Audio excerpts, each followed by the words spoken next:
أوحش أنواع البخل المشاعر، أن واحد بخيل في مشاعره، ودي كتيرة جدا برضو في مجتمعنا. تبقى خدومة جدا لكن عمرها ما تدلع عيالها.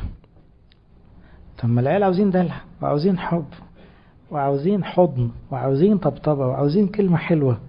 ما تقولش ما عاوزين وحشتوني. طب ودوح مش حرام انك تعملي كده؟ والأب كذلك المفروض يدي مشاعر لمراته ولولاده، مشاعر دافية. ده احتياج حقيقي عند كل الناس. لما يبقى في جفاء في المشاعر، بخل، طبعا نكد.